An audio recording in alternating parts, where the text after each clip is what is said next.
What's going on, guys? Good afternoon, good evening, or maybe good morning, depending where you are in the world. Welcome back to United View. Hope everyone is doing very well. A rare Saturday evening treat. Forget Saturday evening television.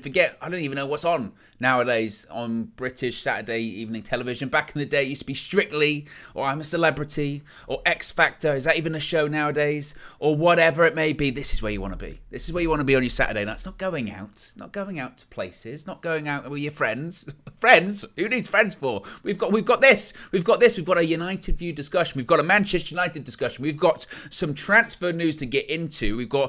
I know we spoke earlier on about a striker search. We kind of touched on this morning. Be sure to check that out. But what we have got to talk about is Erik ten Hag urging Manchester United to strike quickly, go after Cody Gakpo and sign him up fast, because his price may be increasing as Manchester United look for that replacement for Cristiano Ronaldo now that he has exited the club, and we're short up front. Therefore, transfers are going to be a happening. I know the transfer window does open in January, and we're like 6 weeks away from that even opening. But already, with the World Cup going on right now, there's plenty to get into. We're going to talk a bit more about Cody Gakpo, a possible price point. I knew I was going to struggle with that. Price point, 2 P's in a row. I always struggle with that one. A price point for Cody Gakpo, plus a possible plan B for Manchester United as well. Leao, we'll talk about that. Facundo. If you listen closely, you can hear KG say it. Got an update on him and his desires wanting more at Manchester United. All the work he's putting in at United to improve. So be sure to smash a like on the like button. Be sure to subscribe as well, bottom right hand corner. And as you know, with these solo streams, get involved. Get your comments in the live chat as well. You get your comments up on the screen. So just Dilvis here saying late again. How dare you? How dare you? I was not late. It is 2 minutes past 6. We're going to go all the way to 7 and we're going to discuss all things Manchester United. So as I mentioned, get your comments in as well. Let me know where you're watching from too. As always, now actually, because it's a World Cup and we're talking about a global footballing festival, we can have a football festival here this evening. Let me know where you're watching from. We'll get it up on the screen. So be sure to smash a like on the like button. Here we go. Div-eyed, brilliant, says, finally watching from Chicago, Illinois. Fantastic. Watching from across the pond. Actually, I just realised I got up an American comment after yesterday. I've been getting all that from Alexis. I have. He messaged me today. He said 4-0. He had a picture of him holding up some alcohol. It was just... Yeah, and what can you say? I can't even go back with any banter. You know me. I call it how I see it. Completely straight. I said, look, you were the better side. If anyone was going to win that game yesterday, it was the US. It was so passive. There was more aggression. And it was just pure Southgate ball. I sort of... It's like I went through Rocky Horror Picture Show set. It's like I went through a time warp. It was like being back with Ole Gunnar Solskjaer at Manchester United. Vibes. Ugh. No, not again. So let's forget that. We're not talking. We're not talking about the land of soccer or anything like that. Oh, no. But we've got Tufa watching from Ghana. Daniela watching from South London. Fantastic. Go and check out KG's sketch as well. There was a couple of South London references in that one. I've been getting a lot of feedback from that. Lagos Island, Nigeria, Sierra Leone. Fantastic. So, what have you come here for? You've come here for transfer news. You've come here to talk about Cody Gakpo and listen to some news and get involved in the discussion as always. And this is quite credible, actually. This comes from ESPN in the Netherlands, which of course is the go-to. I think they're the one that has the primary broadcast rights when it comes to the Eredivisie. And they are reporting today, this afternoon, that Manchester United manager himself, Erik ten Hag, wants Cody Gakpo to Manchester United very quickly. He wants to get the winger/striker into the club as soon as possible. The report continues saying that Erik ten Hag has told Manchester United he would like to strengthen in the winter. The coach is looking for a replacement for Cristiano Ronaldo and ended up with Gakpo in that search. Sources report to ESPN NL, the Netherlands, and I'm trying to say Netherlands as opposed to Holland because I recently learned that is wrong. I've learned that is wrong. The Netherlands is the entire country. Holland is like 2 places. Correct me if I'm wrong or tell me I'm right with that one because I always enjoy being right in that way. Sources report to ESPN Netherlands that United actually didn't want to make purchases this winter, but Ronaldo's departure makes United look for it anyway. Ten Hag also wants more options on the flanks at Manchester United too. It continues with not just reports from ESPN out there in the Netherlands, also Rob Dawson from ESPN has also expanded on this, saying Manchester United, or Erik Ten Hag rather, has asked Manchester United to explore the possibility of making a January signing to replace Cristiano Ronaldo, with the club looking at a short list of options including Cody Gakpo and Rafael Leao. We'll touch on that later on in the show.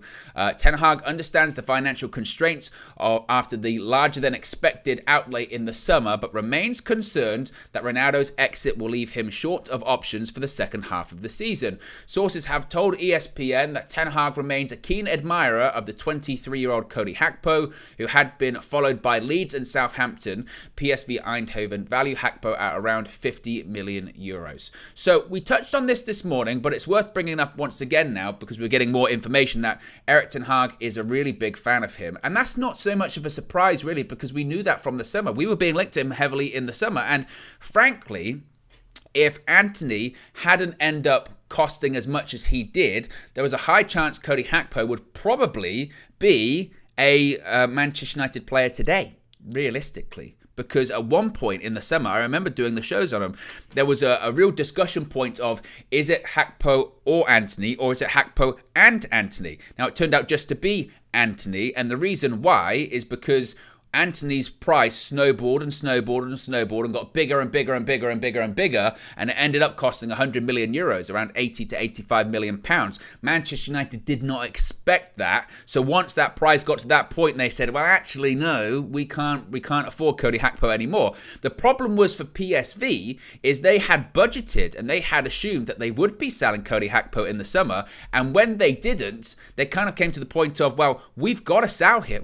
We budgeted to sell him. If we don't sell him, we might be in a little bit of trouble. So that's why then those clubs like Leeds and Southampton came around and they were interested, and I think they did have fees agreed, but it was Cody Gakpo himself that pushed back and said, no, I'm not really interested, I'll wait. Now, we've seen what can happen, and credit to all of those people, there's too many to name actually, but credit to all of those people that were saying throughout the entirety of this season, and even going back as far as the summer transfer window, when they were saying, you know what, wait until the World Cup.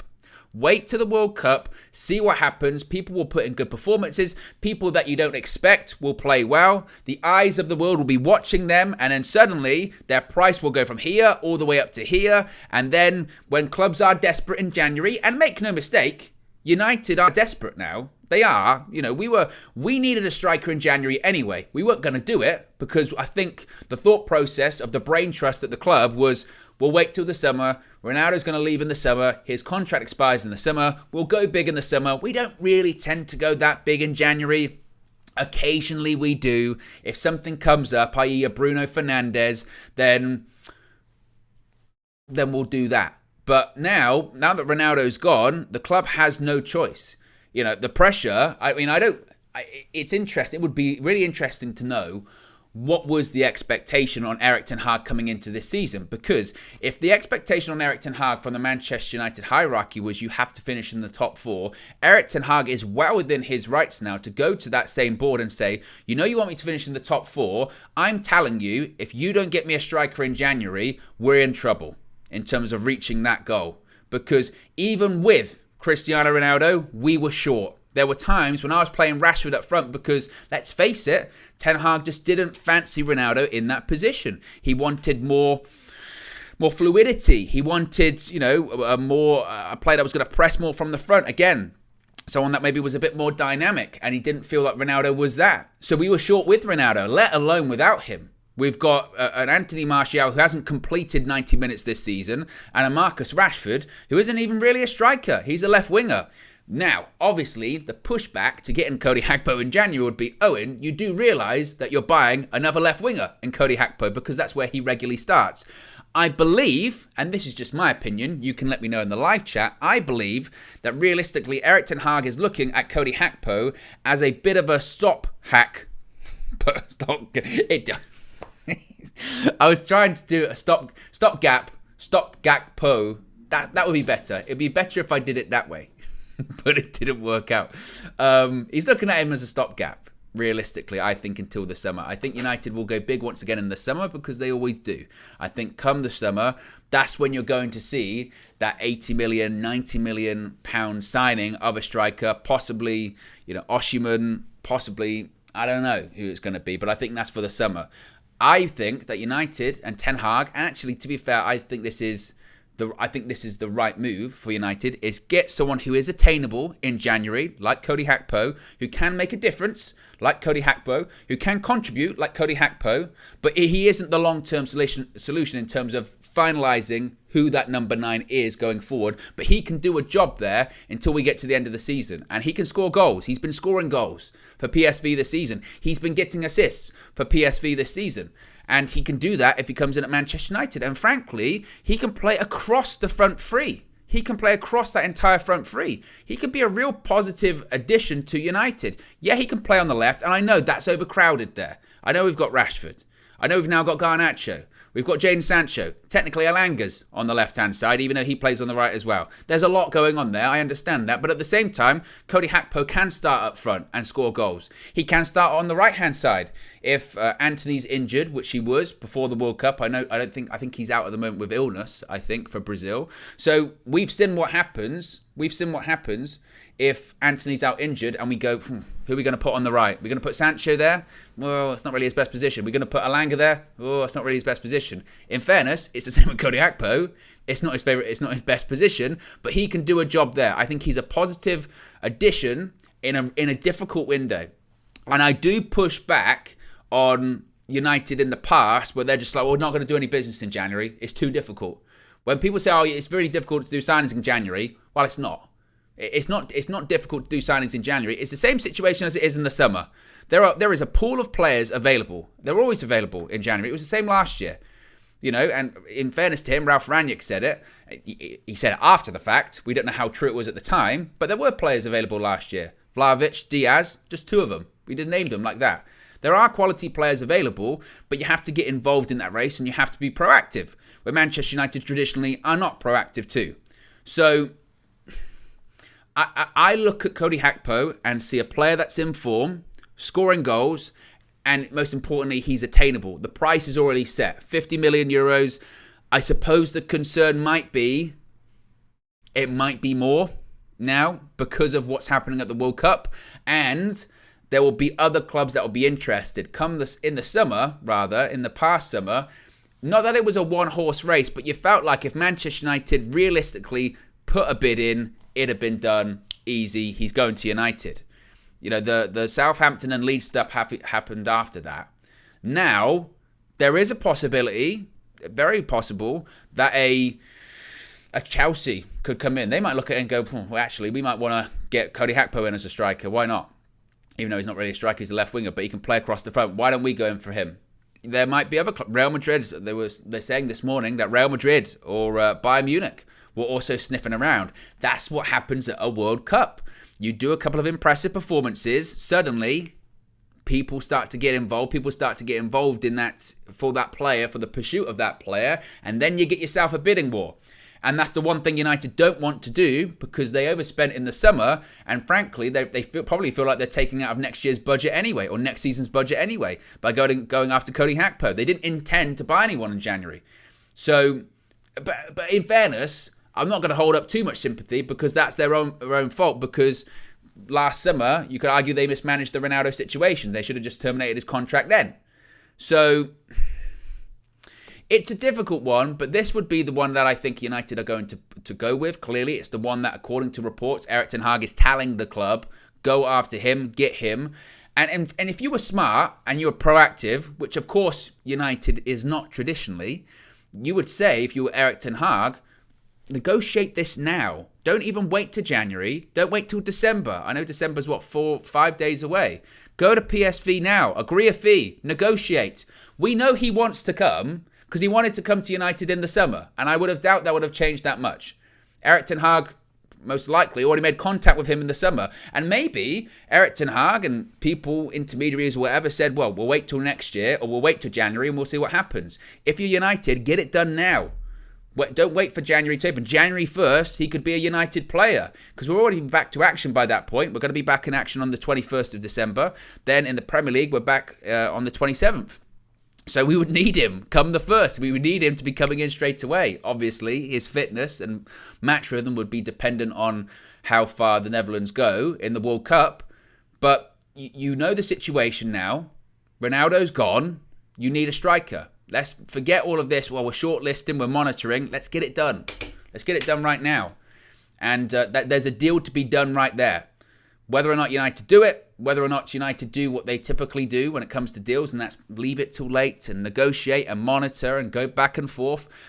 My concern is if we do that with Cody Gakpo in this case, someone could sweep in. I don't think it's like the summer whereby it felt like that's where he wanted to go. He wanted to go to United. Let's face it, you have to be humble in this situation. A more attractive offer could come up.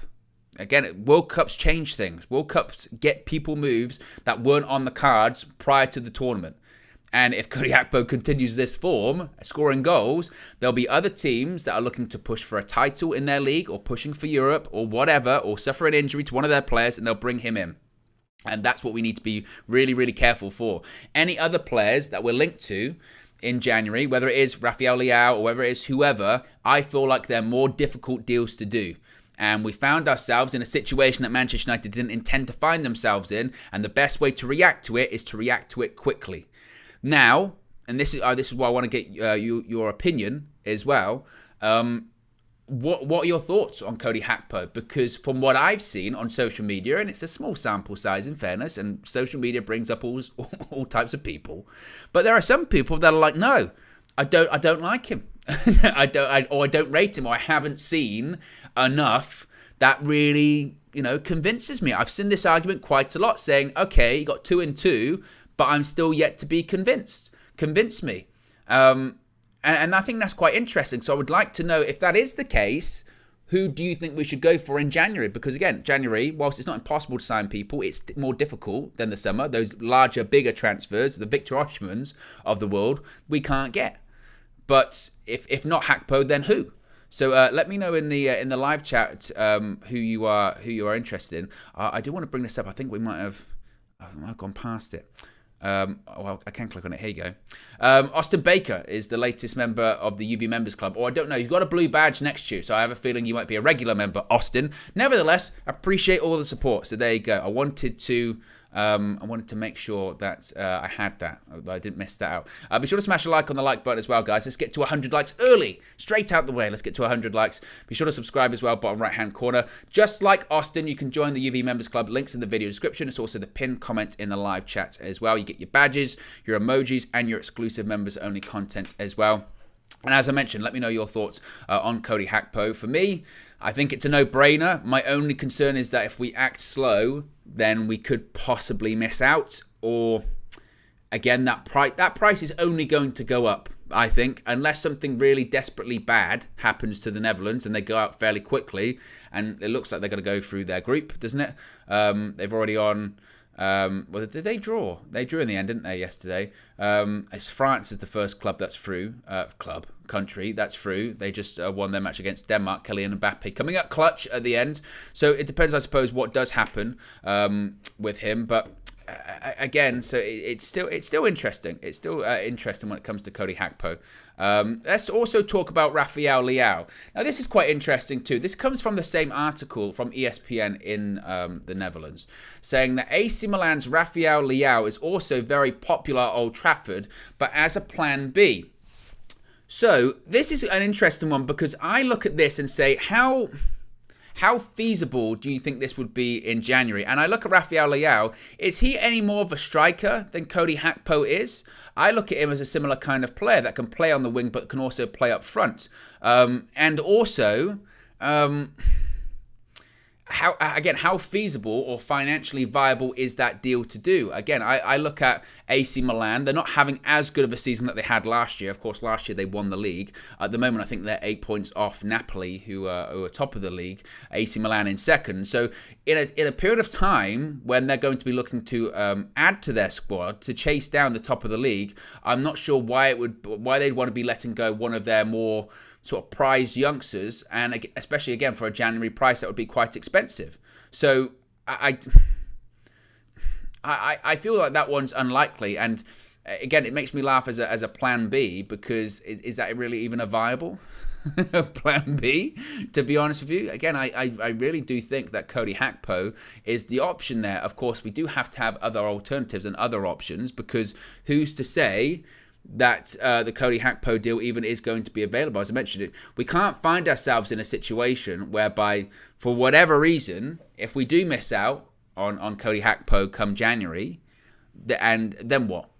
Then who are we going after? If we do put all of our eggs in the Gakpo basket and we do miss out, we need alternatives. We cannot, and I cannot stress this enough, we cannot find ourselves in a situation come the end of the month where we don't have a replacement striker for Ronaldo. Because if we don't, and I don't want to turn this into a negative, doom and gloom kind of situation, because I actually think things are quite positive for Manchester United at the moment. I still feel quite positive about the club. I feel quite positive about what we can achieve this season in terms of getting in the top four. I feel positive about the direction that the club is going in under Erik ten Hag. I feel positive about the style of play under Erik ten Hag. I feel positive about the performance level for the side. I feel positive about the consistency for Manchester United. I feel like if you give this manager a couple of seasons, if you give this manager 4 or 5 transfer windows, consider if you look at the last transfer window where pretty much every signing was bang on, spot on, and the majority of them were recommended by him, I feel like we can go in a real positive direction here.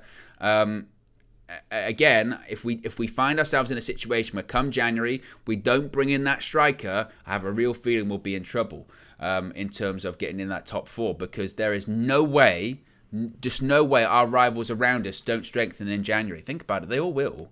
Even people like Chelsea, they'll go big again. They went big in the summer, but they'll go big again in January. Clearly, their intention is to buy big, and it's Graham Potter's first transfer window. So he's going to get minimum 1 or 2 reinforcements. Tottenham, again, I know they spent money in the summer, but Antonio Conte is constantly pushing Daniel Levy, who doesn't like to spend, but he's pushing him, and he'll probably push him to say, look, if you don't spend, I'm out of here. So I think Tottenham will go big. Even the people above us, I know we're not even really that close to people like City or Arsenal, but they'll spend. Liverpool, I don't know if they'll spend actually when it comes to them, because obviously they are up for sale and they don't really spend a lot of money anyway. They have to really sell to buy. So I'm not sure about that. Newcastle, how much money Newcastle got? They're going to buy in January, and they're all doing fairly well at the moment. So if we find ourselves in a situation where come the end of January we go, no one was available, so we didn't get anyone, then come the end of the season when we don't finish in the top 4, which is the most likely situation, we only have ourselves to blame in that circumstance. We'll always pivot back to January and say, that's what we should have done. We had to replace Ronaldo, we didn't. And there is money to do it. I know that it might come a bit out of next year's budget. I know that we overspent in the summer, but at the same time, we did save 16, 17 million by letting Ronaldo go, and we didn't pay out his contract. That's not really enough to get Cody Gakpo, but it's a start. It's a start, and frankly, let's stop pinching the pennies here. I know that the club's up for sale. I know the board's exploring strategic alternatives. That's the phrase that they're using, strategic alternatives. Well, the strategy that we need isn't alternatives. We need a striker. We need one in January. And this isn't a KG thing to say like we're one striker away from winning the league, i.e. we're going to get Cody Gakpo and we're going to compete for the title. I don't think that's the case. I think we need to get a striker to continue the momentum that we have and play a little bit better and secure that top 4 space. And frankly, I was going to go on a limb and say if we sign Cody Gakpo, we'll get top 4. I don't think it's as cut and dry as that, frankly. But I'm at the stage already with this manager, given his track record in the summer when he was recommending players and every single one of them was a tick. If Erik ten Hag says he wants Cody Gakpo, if Erik ten Hag says that Cody Gakpo is the guy, if Erik ten Hag says Cody Gakpo will get into this side and we can get top 4, I don't know about you, I believe him. I believe that is true. I believe that is accurate. And whilst people can say they're not sold on him, if he's putting numbers on the board, if he's getting goals and he's getting assists, so he's contributing in both facets there. He's not just scoring goals, he's getting assists, which is realistically, I think, what Erik ten Hag wants from his people across that front three. He doesn't just want goals, he wants them to assist goals for his wingers or his strikers as well. Get him in.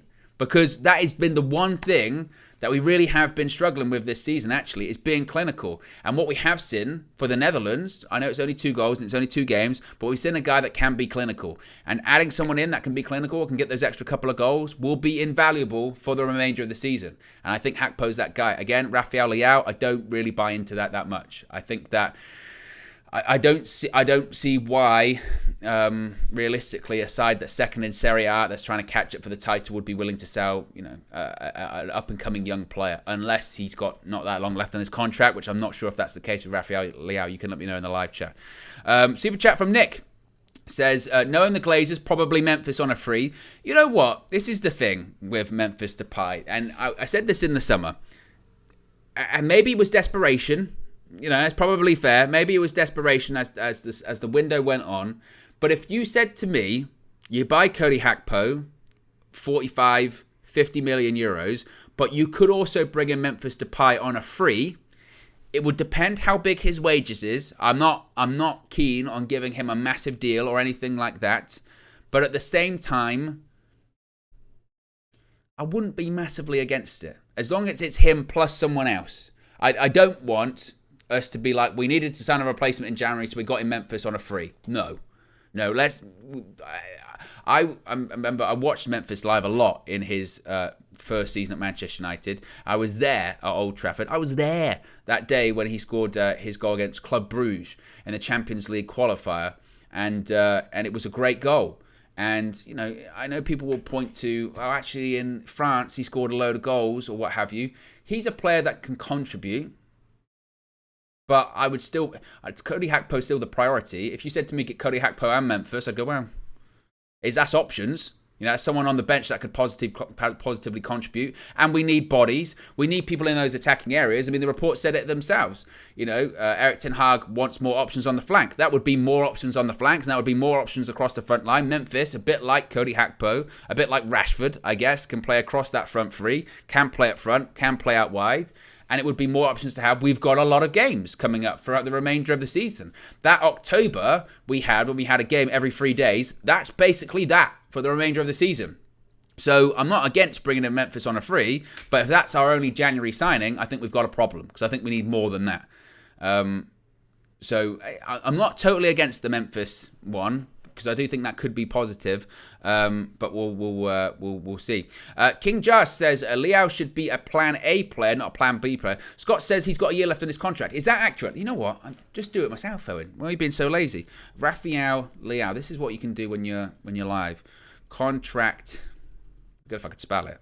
Contract expiry. There you go.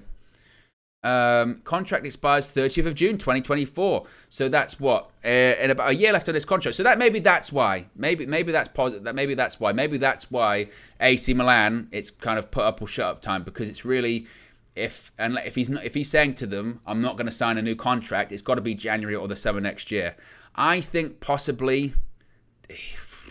I still think AC Milan might feel like they can edge it and get till the summer. If that is the case, obviously they'll probably get less money than they might in January. So I guess that is kind of possible. I will backtrack on that possibly. But again, it'll be interesting, because it'll be interesting to see how willing Milan are to sell in that situation, or if they've made their mind up. Sometimes clubs, even though they know a player's got a year left on their contract, they'll still say, well, we're just going to get rid of you in the summer. We've planned out this season that you're with us. We don't think we can replace you with a good enough player in January, so we're going to wait until the summer. We'll let you go then. We'll bring someone else in then. We're still going to be pushing for that top spot, even though we're 8 points behind. So that's basically what we're going with. Let's see what you're saying in the live chat as well. Black Bolt says, Gakpo is a hot commodity now. United's backroom staff is not really respected in football. Emma Kay said, if Depay hadn't been here before, I would definitely go for him on a free. Do you think it is that? Do you think it is the shall we say, stigma, or the sort of the smell of his, or the stench of his failure at United previously, of how bad that went? from his point of view, maybe he wants to come back to United to prove some people wrong, to get it going the right way. Is it also, and this is what some people might say, if we had a January window that was Gakpo and Memphis Depay, I remember when Louis van Gaal was the manager and there was pushback of, we're trying to sign all of these Dutch players. It was like it in the summer, wasn't it? Why are we going after all of these Dutch players? There would be a situation where we've got, what would that be, 3 in the squad? If we sign Memphis and Cody Gakpo, and we still, make no mistake, come the summer, that Frenkie de Jong conversation will come back up. I have no doubt in my mind, come the summer next year, Manchester United will explore the possibility once again of going after Frenkie de Jong. I'm not sure I can take it after the summer. I think the summer aged me about 25 years going after Frenkie de Jong. Nevertheless, people ask me, why have you got bags in your eyes? Why do you always look so tired? Frankie did that to me. I still haven't recovered. I'm not sure. I can't do it again.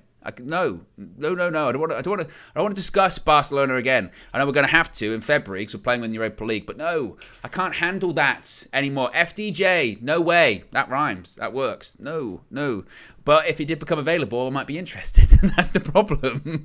Because sometimes you do sort of see certain aspects. I mean, with the goal they scored, one of the goal they scored against Senegal, it was Frenkie de Jong to Cody Gakpo. And somewhere, Erik ten Hag, when he saw that, he was watching it on the TV like this, and he turned, he went, it's clear, eh?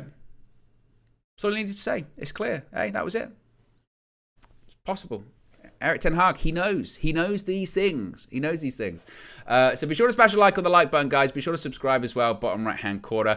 We aren't just going to talk about Cody Gakpo and Rafael Leao this evening as well. I do want to talk about Facundo. You can hear him just in KG somewhere. And by the way, if you're tuning in right now, KG has his show tomorrow, his stand-up show.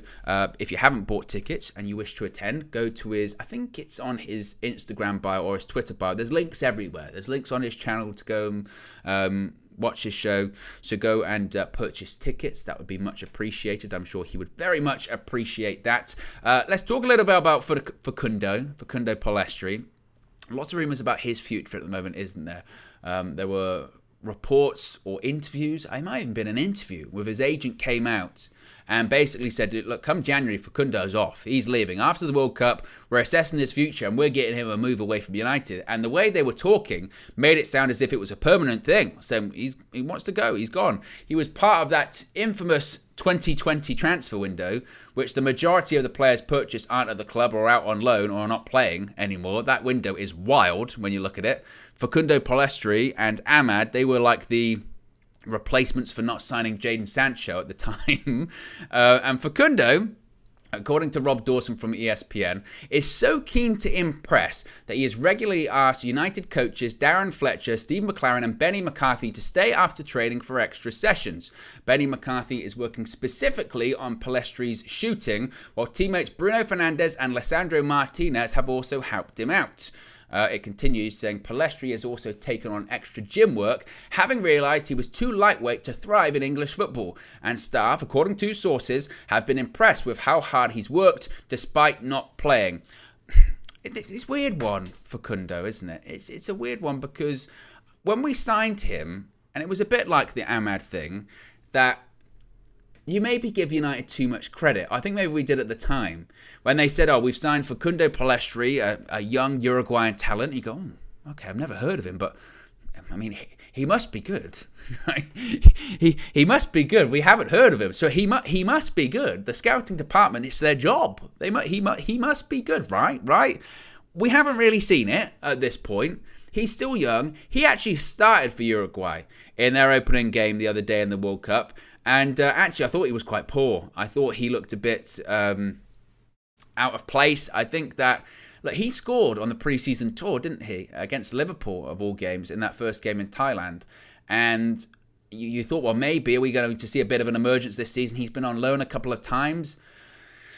I'd say that he needs to go out on loan again in January, but I mean, did the other two loan spells do all that much for him? I don't know. It's difficult to say if there's a player in there. You would maybe say he's going to go out on loan again. But in all actuality, if he did go out permanently from Manchester United, would be massively complaining that he didn't get a chance, or he didn't get the opportunity that he deserves. I don't know. I think all he can do at this point, I suppose, is realistically what he's doing at the moment. That's putting in extra work. That's trying to listen to players and coaches around him, putting in extra time on the training ground, listening to his coaches, listening to people like Bruno Fernandes, like Lisandro Martinez, taking on extra gym work. I mean, it's the Ronaldo principle, isn't it? And the David De Gea principle about coming to the league and realizing that the league is incredibly physical. You've got to put on extra muscle. You've got to put the time in the gym, and you've got to put in the time on the training pitch, because that's what everyone else is doing as well.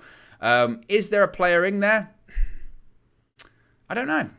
I don't know. I mean, he can play on the right wing as well. So, I mean, there have been circumstances where you go, well, if that's his sort of more natural position, then when Antony was injured, maybe he should have got an opportunity then. I don't know. I would suggest, because even when people say, well, he plays for his country, so he can't be that bad, international football is quite different, isn't it? Because you're dealing with a select pool of players, so just because you get called up doesn't necessarily mean you're amazing. It just means that you're one of the select options that they have. I don't think he'll get sold in January, to be honest. I would be surprised if Manchester United went that far to sell him. I still think that they probably think they can get something out of him, and I'm sure that if he's putting in this amount of work on the training pitch, and according to sources, they're impressed by how hard he's been working despite not playing, I think they would probably, facilitate a loan move away from the club once again, and try and hopefully reassess him come the summer. And if we bring in more options, then maybe it might be a time of then they say, you know what, let's move him out, and then maybe he can start again. Or if you're going to be smart, get a buyback clause or whatever, and then if he does explode, he goes to someone else that he does really well, you can bring him back if he wants to. That would be smart business from Manchester United, although I guess smart business and United doesn't really tend to go hand in hand that much historically. But I don't think there is a situation there. Of course, we don't see all the training sessions, so I can't say factually one way or the other. But I don't see a scenario there with Facundo Pellistri where I'm like, I tell you what, he's been so unfortunate not to be playing. He's really unlucky. How is he not playing? I don't think that's the case there. I think that maybe he does need another loan move, or maybe it's just not. It's just not. It's not going to work out. And that might sound quite cutthroat and quite brutal or vicious, but that's what it's got to be at Manchester United. You can't just hold passengers. We've done that for such a long period of time at the club, and if you're not good enough, you're not up to scratch, then unfortunately you've got to move on. Now, also, when it comes to the World Cup, Raphael Varane just started for France and their victory. Good to see him back on the pitch. Of course, every time he touches the ball, you get worried. You get worried that he's going to be injured, but he made it back for the World Cup, which is excellent to see. I believe also Lisandro Martinez is starting for Argentina in this game this evening, which is good, because I thought I was living in some alternate reality. I thought this was going to be like Marvel multiverse settings. I thought I was in the multiverse of madness when I saw Nicolas Otamendi start over Lisandro Martinez against Saudi Arabia, and Argentina, justice was done. That's what happens when you start Otamendi. How old is he? 34? Over Lisandro Martinez in the World Cup. And against the high line, this is how dumb it was. You're playing against a high line, so what do you need? You need a defender that can step out of defence and do good through balls and pass the ball. So you start Otamendi. Nicolas Otamendi over Lisandro Martinez. Are you kidding me? I mean, one of his best and biggest attributes is his passing ability. And they played Otamendi. They deserve to lose. And hopefully they learn from that mistake, because they're playing him tonight. So hopefully Lisandro puts in a performance that can make Manchester United fans proud. He always does. I expect that from him. Here's one from Martin. We kind of touched on this morning. It says, Owen, do you think Joao Felix will suit Erik ten Hag? Well, this is a story that keep an eye out for, basically. Keep an eye out for one. We touched on it this morning, but we'll touch on it again when we've got a few minutes remaining. That according to Spanish outlets, Marca, etc., they're saying that Joao Felix, he's off. He's leaving in January, and this isn't the first time we've heard this. was reported back in the summer that he was on sort of shaky grounds with Diego Simeone, and he had fallen out of him and he was unhappy at the club and he wanted to leave. And if you recall, when we lost those first 2 games to Brighton and Brentford, and United went crazy and started spending more money than they planned because they thought, oh my God, we haven't bought enough players. We're going to finish 10th. We need to buy players, otherwise, we're not going to get in the Champions League. And the Glazers are thinking, shit, we're meant to be selling the club soon and it's not going to be worth as much as we want. Oh my God, what are we going to do? Let's buy Arnautovic. Let's get Rabiot. Let's call Rabiot's mum. Who else? Joao Felix, £100 million. What? We need players. And there was a report for like 24 hours there that United had put in this £100 million. I think it might have been €100 million bid, whatever it was. It was 100. 100 million. Let's just forgo the currency. It was 100 million for Joao Felix, and then it was reported that Atleti had turned it down, and then reports came out said, no, that's not true. They didn't even put in an offer. United were like, no, we weren't even interested. They felt like there was something there. They definitely felt like there was something going on there. And those issues, reportedly, have just got worse, basically, between Joao Felix and Diego Simeone. And Joao Felix is like, I'm off. Come January, I'm leaving. Now, going back to what I was talking about earlier, about being proactive and about when solutions present themselves, that's the word I was looking for, present themselves to you, Manchester United need to act. Because a player like Joao Felix does not come around that often in terms of being available, especially midway through a season, especially in January. And if we sign Joao Felix, that's when you would go, right, okay.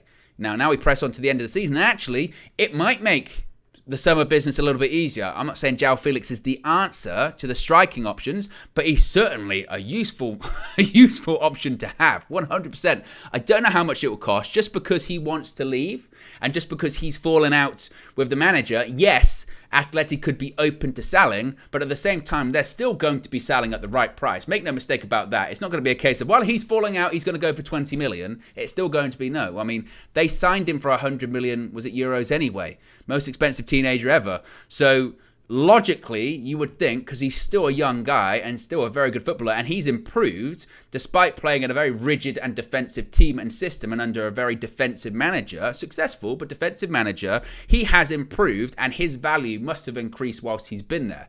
So I would think at the minimum, Atleti would want the similar amount or the same amount that they paid for him a couple of years ago. And if that is the case, that is where maybe United go, I mean, again, we didn't budget to buy someone in January. We're only in the market because Ronaldo left. That's a lot of money. Unless they're saying we're going to buy Joao Felix and then we're not going to spend that amount of money in the summer. However, Joao Felix to me is not a number 9. Joao Felix is a number 10 that can play number 9 as a false 9, but he's not a striker. He's not a centre forward, a traditional centre forward. He's a neat, tidy player, but it would be akin, in my opinion, to playing someone like Bruno Fernandes as a false 9. And I don't know if that's what Erik ten Hag wants. I feel like Erik ten Hag wants to eventually have a striker, a real striker, a striker that can hold the ball up. That's what I think they're looking for. So I don't know. Again, great option to have, but at the same time, I feel like Joao, as crazy as this might sound, I would think that Cody Gakpo might be the better option there. Not because he's the better player. I would say Joao Felix is a better player than Cody Gakpo. But for what United are looking for and the feasibility of the deal and how easy that deal is to do, i.e. we know the price, it's not a high price, the player wants to join, it can be done quickly, I would still say get Cody Gakpo over Joao Felix, because I don't even know how realistic that Joao Felix one is. Realistically.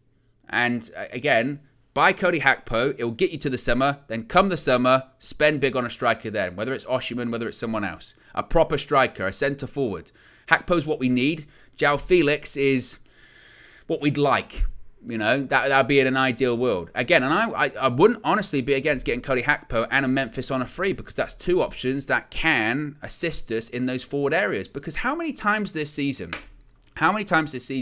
have we had games where it's felt static and it's felt, we need someone to come on and change the game, or someone on the wings isn't having the best game, or someone up front isn't having the best game. And Erik ten Hag, this happened a lot towards the end of October and into November. Erik ten Hag turned to his bench, he had a look and he went, there's no one. There's no one I can bring on. There's no one I trust.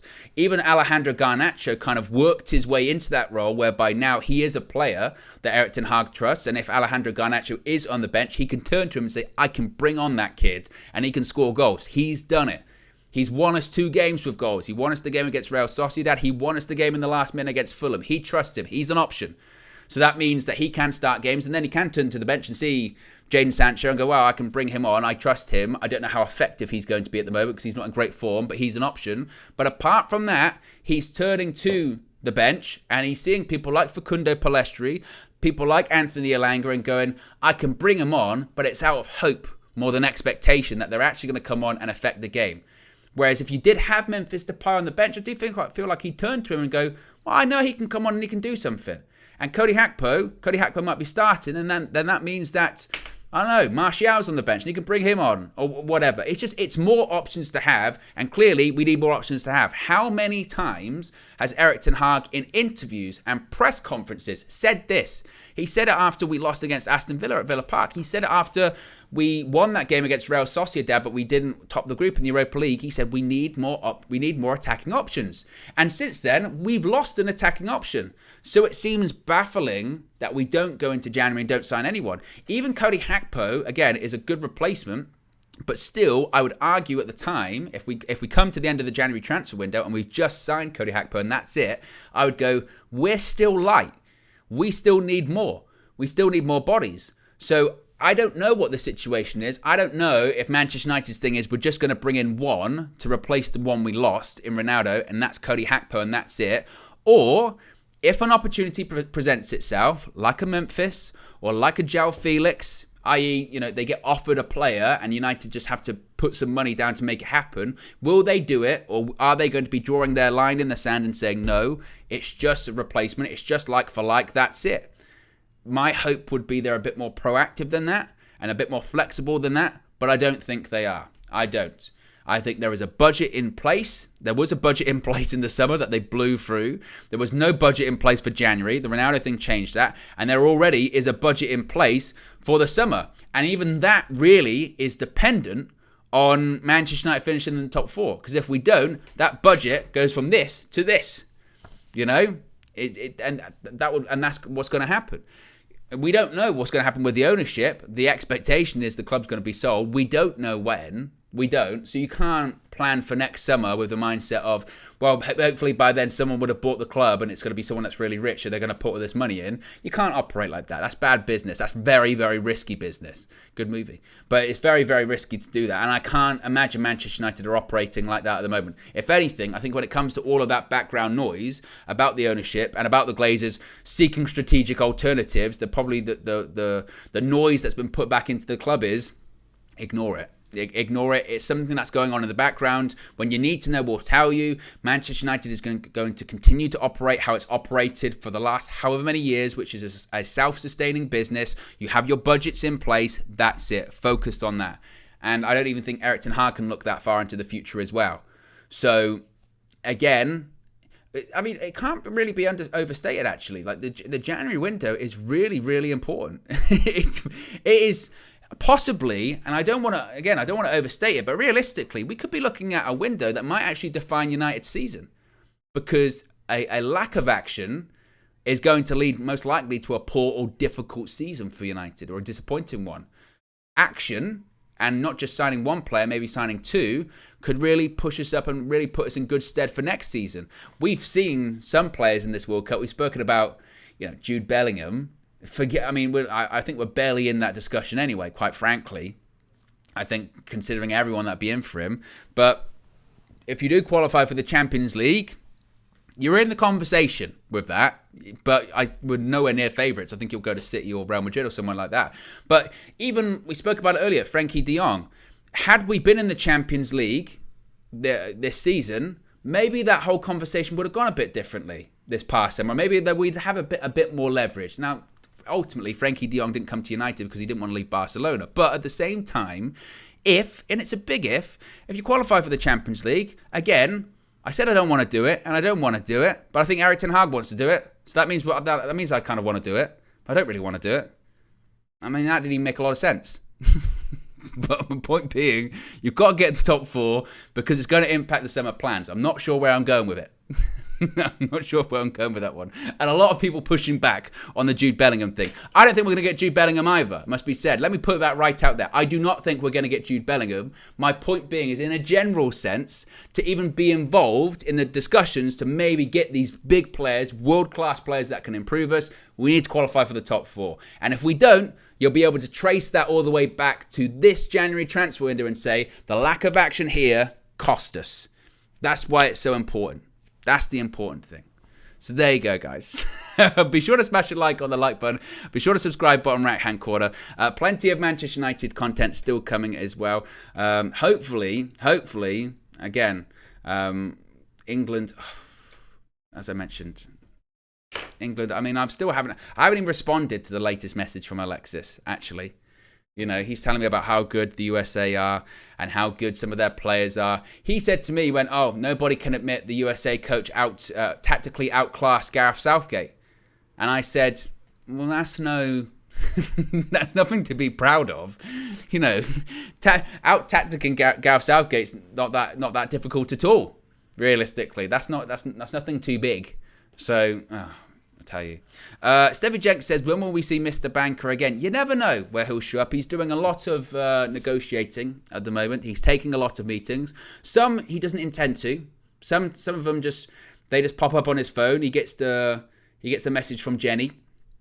And he says, okay, I'll take the meeting. And then he ends up in strange situations. If you don't know what I'm talking about, go to KG's channel and check that out. And as I mentioned, if you haven't and you wish to do so, you can purchase tickets to his show. That is tomorrow evening. So be sure to support our very own KG by purchasing a ticket to his show. Anyway, guys, look, I'm out of here. Have a great Saturday evening. The next game coming up in the next, 9 minutes is Argentina versus Mexico. So if you are either from Argentina or Mexico, fingers crossed for you.